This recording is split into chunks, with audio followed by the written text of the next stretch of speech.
बहुत वर्षों के बाद ये कहानी सुना रहा हूं। मेरे जीवन में कुछ घटनाएं हैं जो कि बहुत इंप्रेस करती हैं मुझे। उनमें से ये एक कहानी है। एक किसान था और उसके एक गाय थी। उसके पास जो गाय थी उससे बहुत प्यार था, लेकिन एक दिन ऐसा आया जीवन में, खेती में इतना नुकसान हुआ कि गाय के खिलाने के लायक भी उसके पास चारा नहीं रहा, खुद के खाने को भी नहीं है।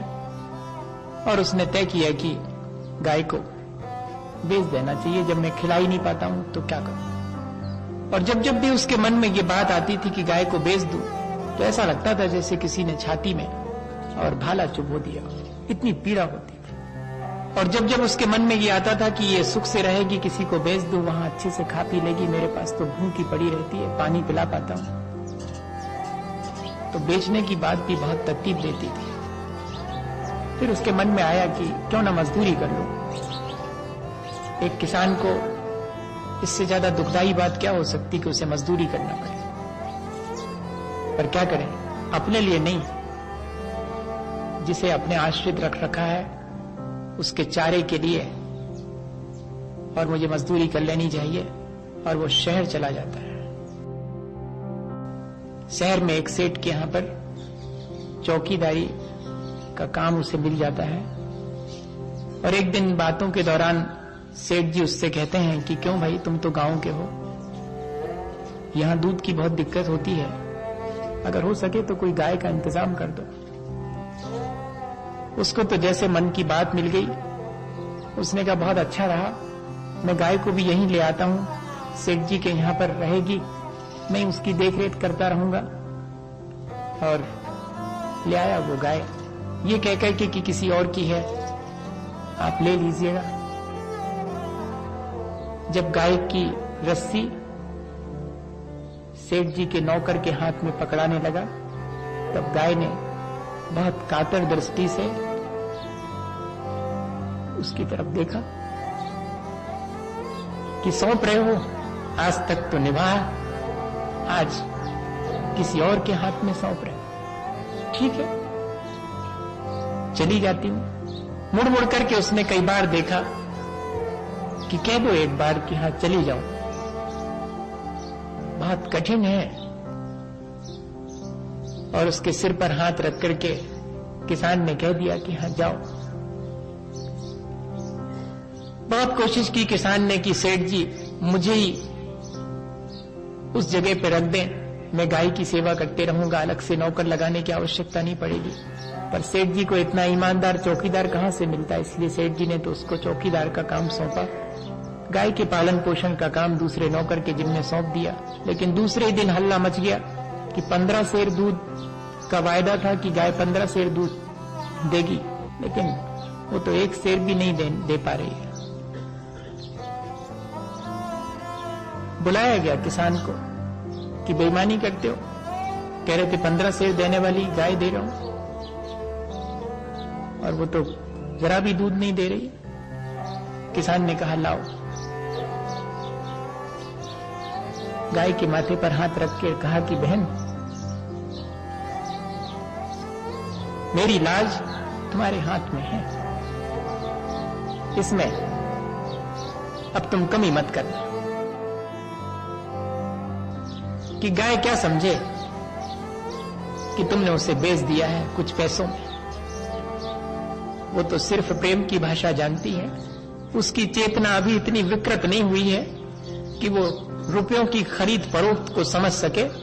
हम सब की चेतना तो रुपयों की खरीद फरोख्त से इतनी मलिन हो गई कि हम तो व्यक्ति को भी दांव पर लगा सकते हैं अपने रुपयों के लिए। लेकिन उस गाय के भीतर अभी इतनी मलिनता नहीं आई थी। दूसरे दिन थोड़ा बहुत दूध दिया तो दिया, मार भी खाई, पर दूध नहीं दे पाई। और एक दिन तो ऐसा हुआ कि जहां वो चौकीदार बैठा करता था, सुबह सुबह मालूम पड़ा कि उस डेवड़ी पर बहुत सारा दूध बिखरा हुआ है। अब तो किसान की नौबत आ गई। बुलाया गया कि पता करो ये दूध, इसके मायने हैं कि तुम शायद रात में लगा लेते होगे और तुम ही ऐसा सब कर रहे हो। पता करो ये दूध यहाँ जहां तुम बैठते हो दरवाजे पर, वहां कैसे गिरा, कब गिरा। अब किसान क्या करे, सारे दिन बहुत बेचैन रहा। गाय के पास भी जाने का मन नहीं हुआ, किससे क्या कहे। और रात चुपचाप लेटा हुआ सोच में था कि क्या जवाब दूंगा कल सुबह सेठ जी को। कि इतने में उसे अपने आसपास किसी के आने की आहट सुनाई दी। देखा तो गले की रस्सी तुड़ा करके गाय आकर के पास में खड़ी थी। उठ के खड़ा हो गया। मनुष्य की भाषा नहीं समझता, लेकिन पशु मनुष्य की भाषा समझता है। असल में भाषा तो प्रेम की सबके समझ में आती है, बाकी भाषाएं तो सब पीछे छूट जाती हैं। और गर्दन झुकाए खड़ी है, क्या कहती है कि गलती मेरी है, वो जो दूध फैला था वो मेरा ही था, मैं उनको दे नहीं पाऊंगी।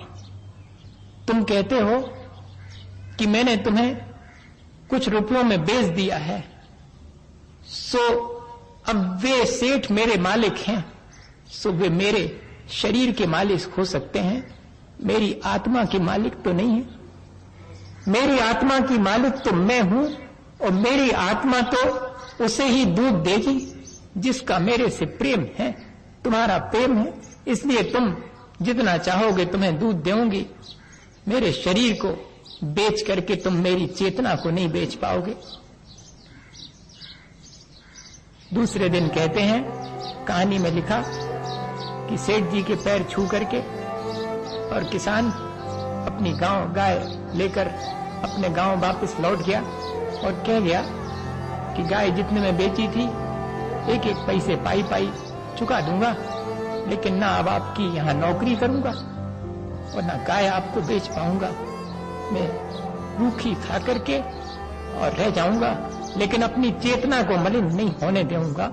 मेरी चेतना उतनी ही परिष्कृत बनी रहे। मैं वापस लौटता हूं अपनी संस्कृति में। इस शहर ने तो मेरे जीवन को विकृत ही बनाया, इन सुख सुविधा के साधनों ने तो मुझे मलिनता ही दी है।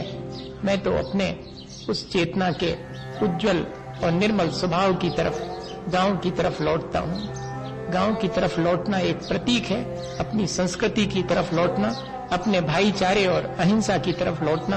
हम लोग तो धीरे धीरे करके और अपने जीवन में ऐसे संसाधनों का उपयोग कर रहे हैं जिससे कि दूसरे का भी अहित हो रहा है, साथ में हमारी चेतना भी मलिन होती चली जा रही है। क्या हम वापस लौटना पसंद नहीं करेंगे? वापस अपनी चेतना में, अपनी चेतना के उस निर्मल स्वभाव में, अपनी प्रकृति में हम प्रयत्न करें तो जरूर लौट सकते हैं। मैं यही भावना भाता हूं कि भगवान हम सबको ऐसी सद्बुद्धि दें कि हम ऐसा कुछ करें जिससे चेतना परिष्कृत हो। हम आडंबर और कृत्रिमता से बच करके अपनी आस्था और अहिंसा की संस्कृति को, जो कि हमारे चेतना को परिष्कृत करती है, उसे अपना सकें। आज बैठे हैं एक साथ तो नमोकार करते हैं। पता नहीं फिर यहाँ एक साथ कब संयोग आएगा, फिर बैठेंगे, फिर बात करेंगे। पर आज ये मान करके कि शायद ये आखिरी दिन है, रोज अगर ऐसे ही मान करके कि आज ये आखिरी दिन है और हम अपने इस दिन को सार्थक बना लें, इसी भावना के साथ आज अपन नमोकार करते हैं कि हमारा जीवन, हमारी चेतना परिष्कृत हो।